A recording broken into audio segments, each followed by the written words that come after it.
ఇలా బెట్టింగ్ యాప్లకు సంబంధించి కూడా ఎంతమంది జీవిత నష్టమైనాయి. బెట్టింగ్ యాప్లకు సంబంధించి కూడా కేసీఆర్ కుటుంబం పేర్లు వచ్చినాయి. నేను సోషల్ మీడియాలో చూస్తున్నాను. వాస్తవం అయితే అది వాస్తవం అయితే దాని గురించి చెప్పలే. ఏదో ప్రెస్ మీట్ పెట్టి మేము వదిలిపెట్టాం, పట్టుకుంటే వదిలిపెట్టడానికి మేము వదిలిపెట్టాం నువ్వు పట్టుకుంటే వదిలిపెట్టావు. ఎవరు పట్టుకున్నావు? ఎవరు చర్యలు తీసుకున్నావు? ఒక్క కేసు, ఒక్క నోటీస్ చేయలే కేసీఆర్ కుటుంబానికి. కాబట్టి వీళ్ళిద్దరూ ఒకటే. దక్షిణాది రాష్ట్రాల పేరుతోని రెచ్చగొట్టే ప్రయత్నం చేస్తున్నారు. ఇవాళ కరీంనగర్ ఎమ్మెల్యే ఎవరైతే మొత్తం దేశాన్ని విభజించాలంటే అంటే బీఆర్ఎస్ పార్టీ కాంగ్రెస్ పార్టీ ఆలోచన ఏంది? దేశ ద్రోహ వ్యాఖ్యలు చేస్తున్నారు. దేశానికి ద్రోహం చేసే ప్రయత్నం ఈ దొంగ కూటమి చేస్తున్నది. ఏ కూటమి? లిక్కర్ కూటమి చేస్తున్నది. దేశాన్ని విభజించే స్థాయికి వచ్చినట్టే ప్రజలు రాళ్లతో కొట్టాలి వీళ్ళను. ఇప్పటికే మతం పేరుతోనే ఇదే కాంగ్రెస్ పార్టీ సహకారం వల్ల దేశం విడియాలా, 3 ముక్కలే చేయాలా.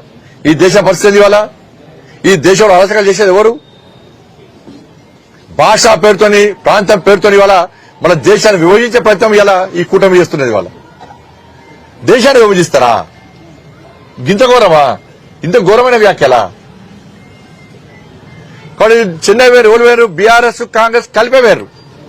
ఇప్పుడు ఇక్కడ మీటింగ్ పెడతాడు. నెక్స్ట్ మీటింగ్ ఇక్కడ ఎవరు పెడతారు? బీఆర్ఎస్ పార్టీ కాంగ్రెస్ పార్టీ కలిసే ప్లాన్ చేస్తున్నారు. మీటింగ్ ఏ హాల్లో పెట్టాలి, ఎవరెవరు పిలవాలి, ఎట్లా భోజనాలు పెట్టాలి, వెజ్ పెట్టుడా నాన్ వెజ్ పెట్టుడా, ఎవరు విద్దాం, ఎట్లా విద్దాం, ఏర్పాట్లు ఎట్లా చేద్దామని చెప్పి బీఆర్ఎస్ పార్టీ కాంగ్రెస్ పార్టీ కలిసే ఆ సమావేశానికి ఏర్పాట్లు చేస్తున్నది. వీళ్ళిద్దరు ఒకటా కాదా? బీఆర్ఎస్ పార్టీ మీద ఇంతవరకు కేసు పెట్టలే. ఎందుకు పెట్టలే? ఇద్దరు ఒకటే.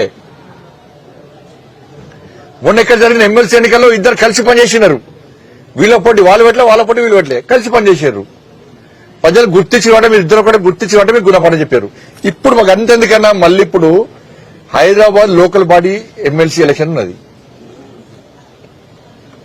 ఎంఐఎం పార్టీని గెలిపేయడానికి కాంగ్రెస్ పార్టీ ఎన్నికలో అభ్యర్థిని పెడతలేదు. రేపో మాపో అధికారికంగా ప్రకటించే ప్రయత్నం చేస్తున్నది. ఎంఐఎం పార్టీని గెలిపించడానికి బీఆర్ఎస్ పార్టీ కూడా వాళ్ళ ఓటు దానిలో ఎవరుంటారు? కార్పొరేటర్లు, జీహెచ్ఎం సంబంధించి ఎమ్మెల్సీలు, ఎమ్మెల్యేలు ఉంటారు. బీఆర్ఎస్ పార్టీ కూడా క్రాస్ ఓటింగ్ అవుతుందని చెప్పి భయపడి బీఆర్ఎస్ పార్టీ కూడా ఎంఐఎం పార్టీకి కాంగ్రెస్ పార్టీకి అనుకూలంగా అభ్యర్థిని పెట్టే ప్రయత్నం చేస్తలేరు. కాబట్టి 3 పార్టీలు ఒకటే.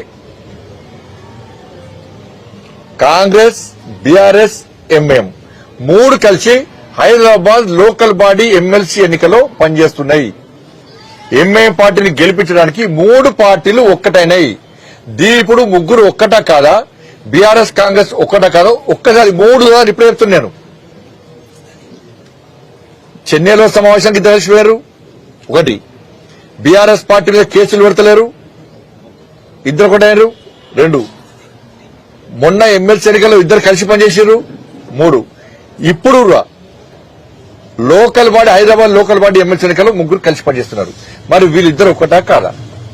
బీజేపీని ఎదుర్కోవడానికి, భారతీయ జనతా పార్టీని అడ్డుకోవడానికి కాంగ్రెస్, బీఆర్ఎస్ ఒకటైరు. దానికి తోడు ఒక వర్గం ఓట్ల కోసం కక్కుర్తిపడి ఆ వర్గం ఓట్ల కోసం ఎంఐఎం పార్టీని సంఖ్యలో పెట్టుకుని 2 పార్టీలు కలిసి, ఈ 3 పార్టీలు కలిసి బీజేపీని అడ్డుకునే ప్రయత్నం చేసిన వాటి మీ కుట్రలు, మీ కుతంత్రాలు ప్రజలు గమనిస్తున్నారు. Local body Hyderabad local body ఎన్నికల తర్వాత మీ బండారం బయటపడుతుంది, మీ కుట్రలేదో బయటపడతాయి. అంటే దానిలో ఉంటుంది, దీనిలో ఉంటుంది. ఆ పార్టీ ఈ పార్టీ ఒకటే, మేము ఒకటే కదా వాళ్ళ ఫీలింగ్ అంతే. ఇప్పుడు లోకల్ బాడీ ఎలక్షన్ చూడాలి. ఇప్పుడు కాంగ్రెస్ పార్టీకి ఇద్దరే గెలిచారు, కార్పొరేటర్లు ఇద్దరే. కానీ 20 మంది బీఆర్ఎస్ దాన్ని కలుపుకున్నారు. 20 మంది బీఆర్ఎస్ దాన్ని కలుపుకున్నారు. ఒక ఎంపీ ఉన్నాడు, రాజ్యసభ ఎంపీ ఉన్నాడు, ఒక ఎమ్మెల్సీ ఉన్నాడు, ఎమ్మెల్యే ఉన్నాడు. వాళ్ళకి బీఆర్ఎస్ పార్టీకి 55 మంది కార్పొరేటర్లు ఉన్నారు. బీఆర్ఎస్ పార్టీకి ఎమ్మెల్సీ ఉన్నాడు, ఎమ్మెల్యే ఉన్నారు. అంటే 55 దాకా ఇంక ఓట్లు, అంటే దాదాపు 72 ఓట్లు వాళ్ళకు ఉన్నాయి బీఆర్ఎస్ పార్టీకి. అయినా పోటీ అంటున్నది. ఎంఐఎం పార్టీకి 44 కార్పొరేటర్లు ఉన్నారు, 8 మంది ఎమ్మెల్యేలు ఉన్నారు, ఎంపీ ఉన్నాడు. భారతీయ జనతా పార్టీకి 40 నుంచి దాదాపు 44 వచ్చేది, 40-38 వచ్చేది.